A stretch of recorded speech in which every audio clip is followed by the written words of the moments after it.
Hello everyone, this is Professor DePaulo. Welcome you back to Psych 265 Fully Online.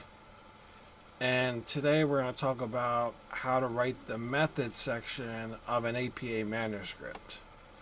And this is a pretty easy section to write for the current study, because the current study is just basically a survey looking at social connectedness and physical and psychological health outcomes. So it's a pretty basic study to describe and a really short method section. So we're going to go into the written assignments tab to look for the method section. Right, so I've given you some really basic instructions, and I've also made this video to help you write the method section, but it's right here, method instructions. So this is it. So you're going to have the word method, centered, 12-point font, everything 12-point font, 12-point plain font, in either Times New Roman or Arial or some other legible font, right? Nothing crazy. So I'm using Times New Roman mostly. That's going to be centered. That's the header. It's the major header called method. Then you're going to have three subheaders: participants, materials, and procedure. And these subheaders are all in italics. For participants, it's going to be 1 or 2 sentences describing the total number of participants, number of males, females, non-binary, their ethnicities, age ranges, and where they were recruited from. And I'm going to provide all that information for you. The second subheading is materials. This is 1 or 2 sentences describing the materials used in the study. This is the survey, basically. So it's basically a description of the survey, some of the variables used in the survey. In a more professional setting, you could put in the scales used and their reliabilities and validities, but we don't have to do that because this is a very basic assignment. But if I were trying to publish this, I probably would want to include reliabilities and validities of each of the scales we're using in the materials subsection here of the method. And then the procedure, what happened during the study, and it's pretty basic, right? Everyone took an online survey, and that's basically it. Now, if we were running a more complicated study, there'd be a lot more to talk about in the procedure. If we were using deception, there'd be a lot to talk about. If we're using random assignment and we're running an experiment, there'd be a lot to talk about. The design of the study. Right? Here, there's not much to talk about because it's a very basic study. It's a survey. So there's not an elaborate procedure. So that's why this is a really easy assignment. It's short, to the point, takes 10 minutes to write. So let's do each of these 3 parts, right? So, I open up my document. In the header, I'm going to write method, and we're going to center it. So let's go find the centering button here. 12-point font. Let's use Times New Roman. There we go. So that's my header. Then my subheader, participants. So I'm going to put that in italics. And then we're going to start writing, not in italics. The only thing in italics is the subheader. And then right below this, we're going to write in full sentences, who are the participants and how are they recruited. So you're going to put this in full sentences. I'm just going to give you the information. So we had a total of 19 total participants, which is really low. And I'm not quite sure why we had such a low number of participants. I guess some students decided not to do the survey, which, I mean, I'm not going to force anybody to do the survey, but it was a pretty basic survey. Nothing too controversial there. And it would be nice if the majority of people took the survey, but our response rate was about half, maybe a little bit more than half for the two courses, two class sections. I guess it's okay, but it's still a very small sample, so keep that in mind. This is a really small sample. I would not want to try to publish something with such a small sample unless I had to. But in general, I would try to get a lot more people for like a survey design. I want at least close to 100 people, if not more. The more, the better. 100, 150, 200. I know it's psychology classes. It may be harder to do that. I guess you could pay people to do it if you have the money, if you have a grant. You could also post it online. So I know Amazon has a survey-based service that you pay for, and they charge you a certain number per number of participants, right? So you can do that, I guess. But since this is a pilot study, we're just using 2 sections of Site 265 here, and we had a total of 19 participants, so not much. It's going to make the data analysis a lot harder with such a small sample. But out of these 19, let's break it down. So 19 total participants. We had 13 female. We had 5 male, 1 non-binary student participant. So that's the gender breakdown, the ethnicity breakdown. We had 6 white, 7 Hispanic, 2 Asian, 4 African American.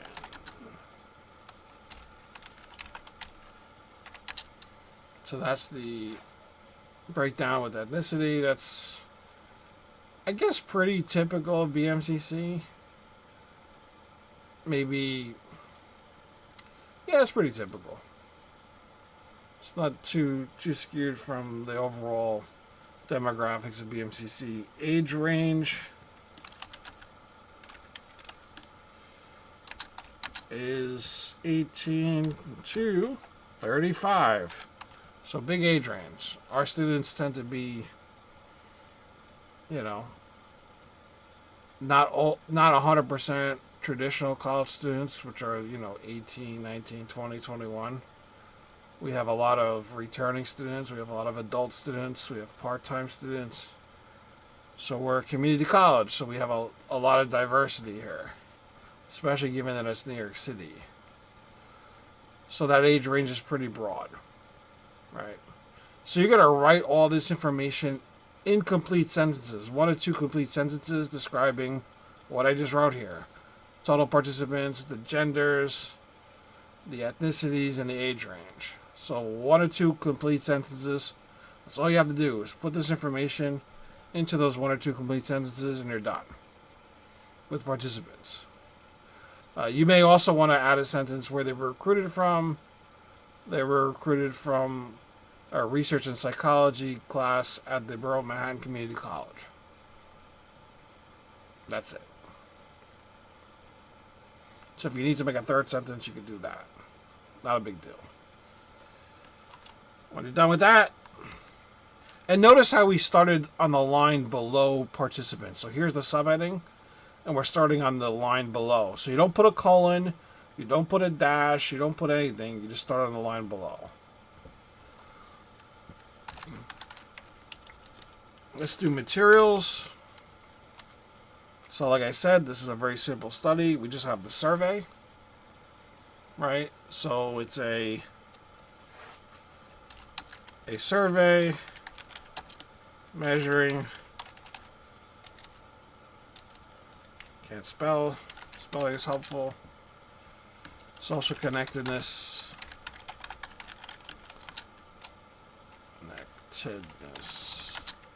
We also measured things like depression, anxiety, positive and negative affect, attachment style, empathy,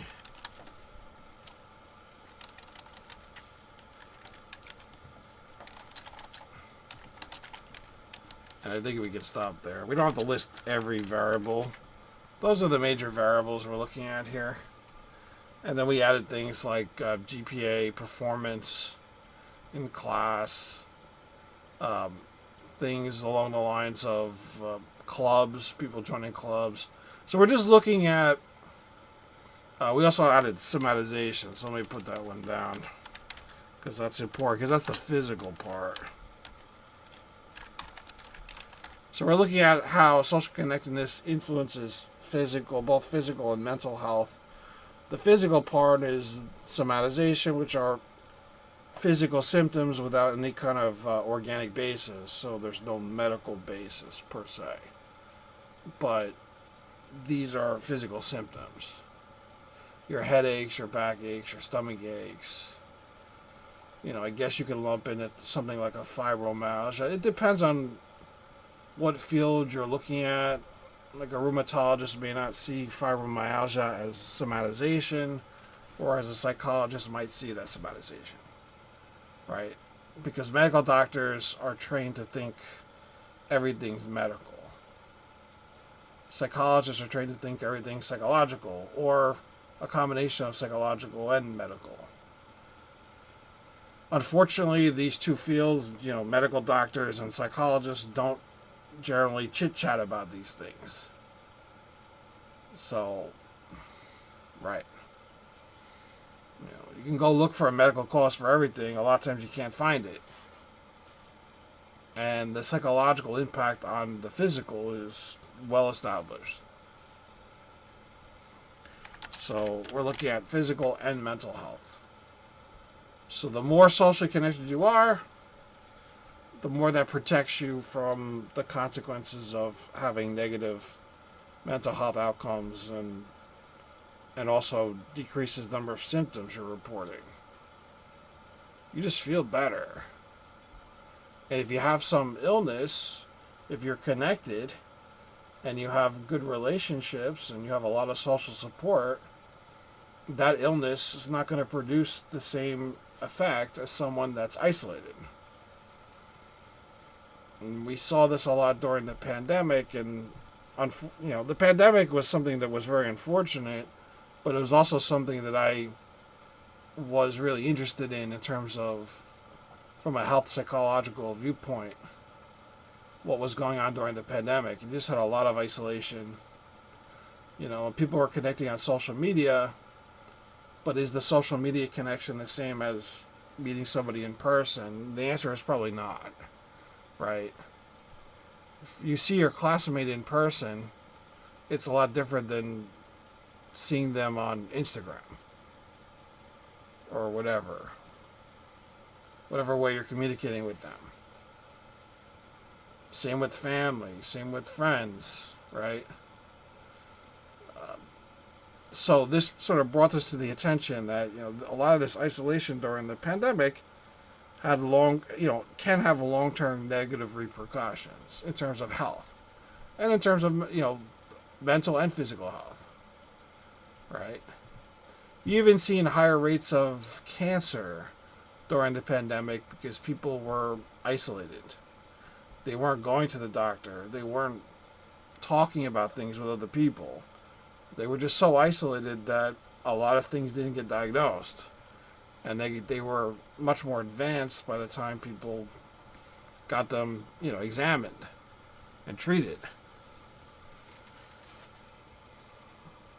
So we believe that there is a connection here, you know, social connection decreases the impact of both, you know, negative health events, physical health events, and negative psychological health events. And the motivation of this is pandemic, right? Pandemic screwed everybody up. Procedure.